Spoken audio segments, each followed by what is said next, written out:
병원의 혼란 속에서 한 의사가 아무도 모르게 간호사를 무참히 모욕하는 사이 그 환자가 바로 세계적인 축구 스타 손흥민 님이 드러나며 모든 것이 달라지게 된다. 이것은 마지막 경고야. 지수, 자료를 지금 당장 넘겨. 그렇지 않으면. 서울의 한 고층 빌딩 옥상, 비가 내리는 한밤중 민준호의 눈에 눈물이 고였다. 그의 손이 조심스럽게 지수의 손을 잡았다. 내가 너한테 했던 모든 일들을 생각하면 그의 목소리가 떨렸다. 네가 나를 구할 이유가 없었는데. 지수는 그의 손을 약하게 꽉 쥐었다. 우리 모두 실수를 해. 중요한 건 그 실수를 인정하고 바로잡으려는 의지야. 그 순간 문이 열리고 흥민이 들어왔다. 그는 지수가 깨어난 것을 보고 환하게 웃었다. 지수 선생님, 마침내 깨어나셨군요. 흥민은 꽃다발을 들고 있었고 그 뒤로 혜진과 수민도 들어왔다. 두 간호사의 얼굴에는 진심 어린 걱정과 안도가 담겨 있었다. 정말 죄송해요, 지수 선생님. 혜진이 먼저 말을 꺼냈다. 우리가 더 일찍 당신 말을 들었더라면. 그래요, 우리가 얼마나 잘못됐는지. 수민이 덧붙였다. 지수는 미소 지었다. 이제 다 지나간 일이에요. 중요한 건 앞으로 우리가 어떻게 하느냐죠. 그들은 한동안 병실에 머물렀다. 병원 이야기, 재판 이야기, 그리고 앞으로의 계획에 대해 이야기했다. 준호는 조용히 지수의 손을 잡고 있었다. 방문객들이 떠난 후 지수와 준호는 다시 단둘이. 남았다. 지수야. 준호가 조심스럽게 말을 꺼냈다. 내가 새로운 시작을 하려고 해. 의사로서의 경력은 끝났지만 의료 윤리를 가르치는 일을 시작하려고 해. 내 경험이 다른 사람들에게 교훈이 될 수 있을 것 같아. 지수는 고개를 끄덕였다. 좋은 생각이야. 그리고 그는 잠시 망설였다. 우리도 새로 시작할 수 있을까? 내 말은 우리 관계 말이야. 내가 자격이 없다는 걸 알아. 하지만 지수는 그의 말을 끊었다. 시간이 필요해, 준호야. 너무 많은 일이 있었어. 하지만 가능성은 열어두고 싶어. 준호의 얼굴에 희미한 미소가 번졌다. 그것으로 충분했다. 지금은 그것으로 충분했다. 3개월 후 성마리 병원은 큰 변화를 겪었다. 다양성과 윤리위원회의 지도 아래 병원은 투명성과 윤리적 진료를 최우선으로 하는 문화를 구축하고 있었다.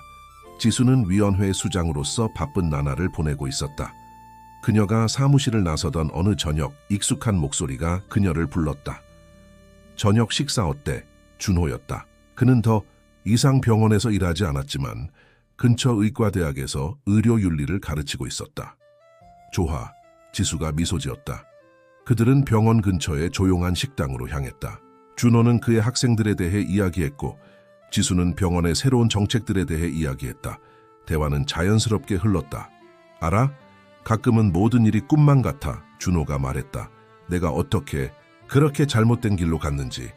지수는 그를 이해한다는 듯이 고개를 끄덕였다. 우리 모두 때로는 옳은 일을 위해 싸울 용기가 없어. 하지만 넌 결국 그 용기를 찾았잖아. 내 덕분이야. 준호가 진지하게 말했다. 네가 나에게 보여준 정직함과 헌신이 나를 변화시켰어. 그들의 손이 테이블 위에서 만났다. 이번에는 지수가 망설이지 않고 그의 손을 잡았다. 밖으로 나오자 봄비가 내리기 시작했다. 준호는 우산을 펼쳤고 두 사람은 그 아래에 함께 섰다. 이런 비가 내리는 날이면 준호가 말했다. 항상 그날 밤이 생각나. 나도, 지수가 대답했다. 그들은 잠시 그렇게 서 있었다. 빗소리만 들리는 고요 속에서. 우리가 새로 시작하자고 했잖아. 지수가 마침내 입을 열었다. 나는 준비됐어. 준호의 눈이 놀라움으로 커졌다. 정말? 지수는 고개를 끄덕였다. 삶은 짧아. 그리고 우리는 이미 너무 많은 시간을 낭비했어. 준호는 망설임 없이 그녀를 품에 안았다. 빗속에서, 우산 아래에서 그들은 서로에게 두 번째 기회를 주기로 했다.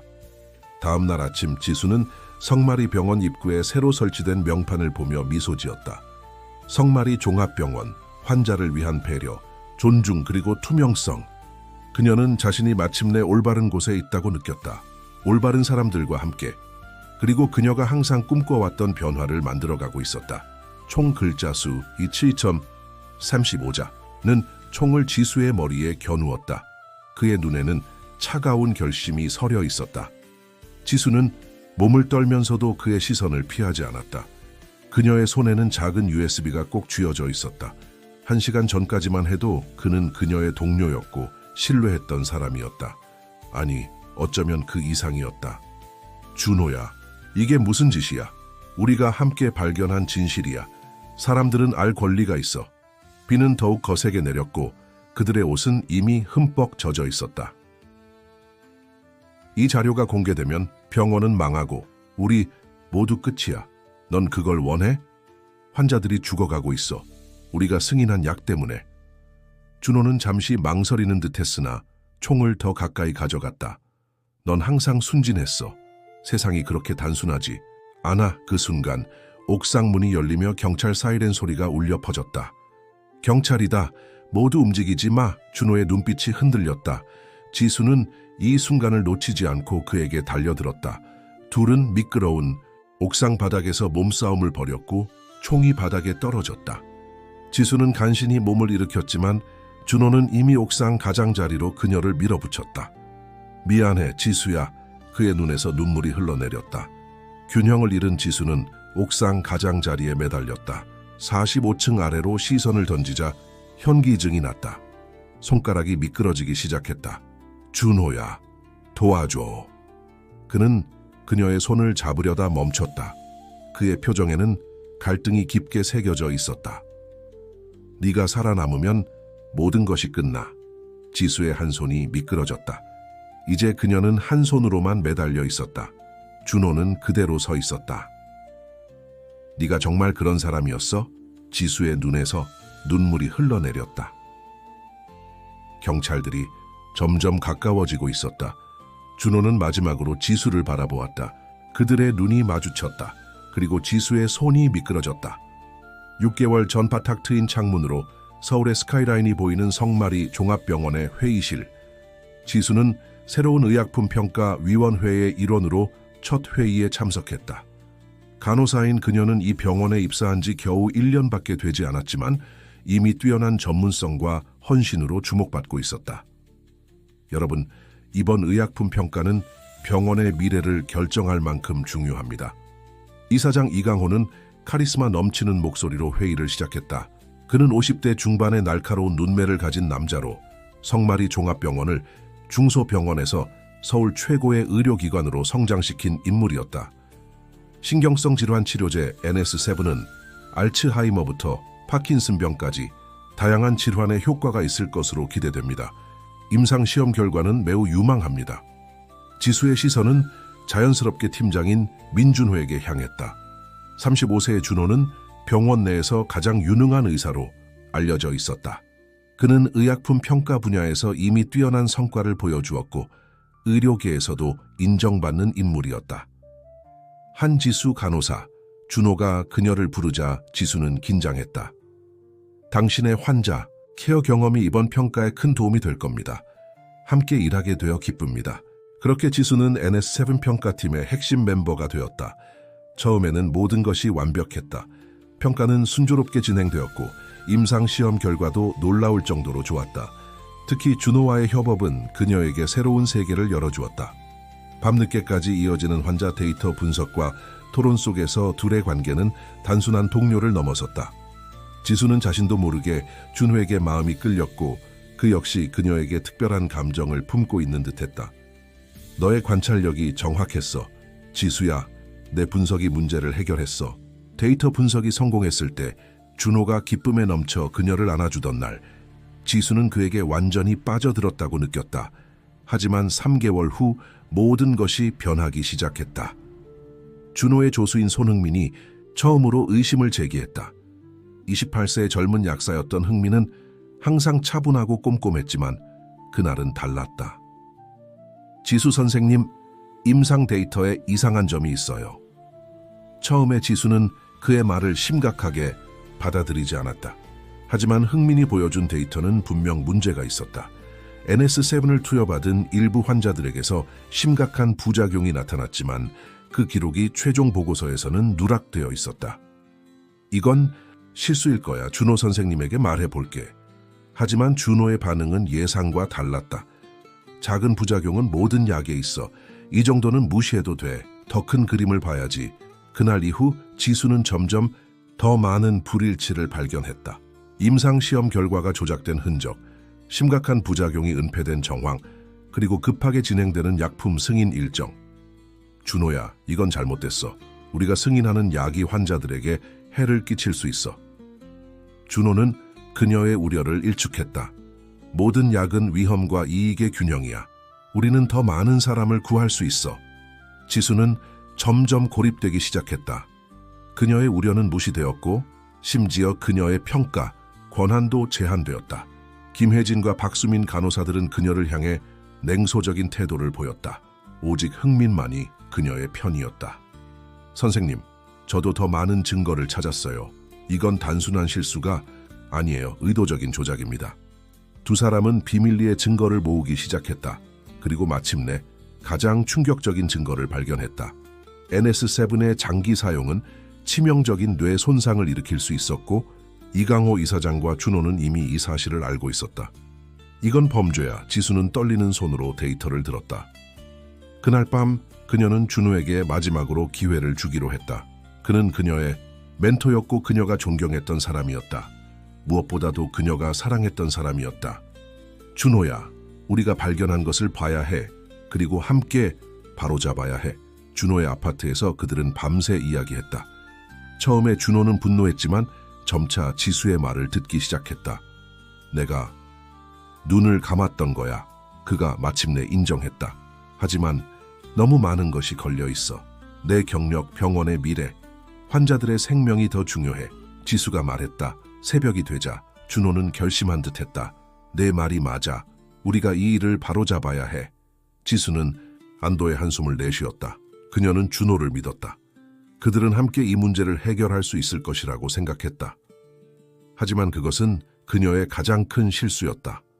다음 날 흥민이 실종되었다. 그리고 지수의 사무실은 누군가에 의해 뒤엎어져 있었다. 모든 증거가 사라졌다. 유일하게 남은 것은 그녀가 항상 가지고 다니던 USB였다. 지수는 즉시 준호에게 달려갔다. 하지만 그를 마주했을 때 그녀는 깨달았다. 준호의 눈에는 더 이상 그녀가 알던 따뜻함이 없었다. 대신 차가운 결심만이 남아있었다.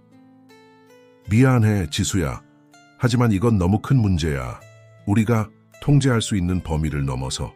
그 순간 그녀는 모든 것을 이해했다. 준호는 처음부터 알고 있었다. 아니, 어쩌면 그가 이 모든 것을 주도했을지도 모른다.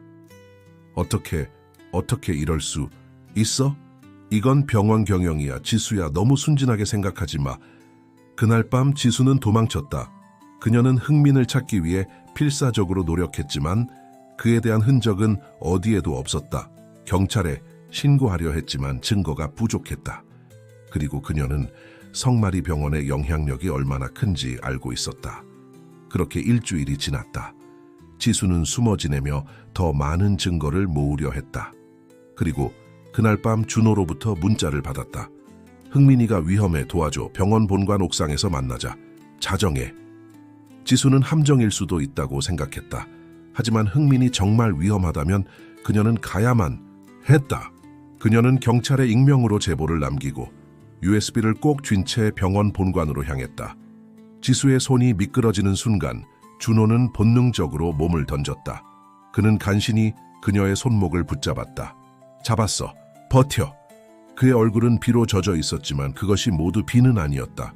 그의 눈에서 눈물이 흘러내리고 있었다. 왜? 지수가 힘겹게 물었다. 네가 옳았어, 항상. 경찰이 그들에게 다가왔다. 준호는 마지막 힘을 다해 지수를 끌어올렸다. 그 순간 그는 지수의 귓가에 속삭였다. 흥민이는 살아있어. 내가 그를 숨겼어. 지하 2층 약국 창고 뒤에. 지수가 완전히 옥상으로 올라온 순간 경찰이 그들을 둘러쌌다. 민준호 씨, 당신은 체포되었습니다. 준호는 저항하지 않고 체포되었다. 지수는 혼란스러웠다. 경찰은 어떻게 이곳에 왔을까? 그리고 준호는 왜 갑자기 마음을 바꾼 것일까? 답은 곧 밝혀졌다. 경찰을 이끌고 온 형사가 지수에게 다가왔다. 한지수 씨죠? 당신의 제보를 받았습니다. 하지만 실제로 우리를 이곳으로 이끈 건 다른 사람이었습니다. 그는 휴대폰을 보여주었다. 발신자는 민준호였다.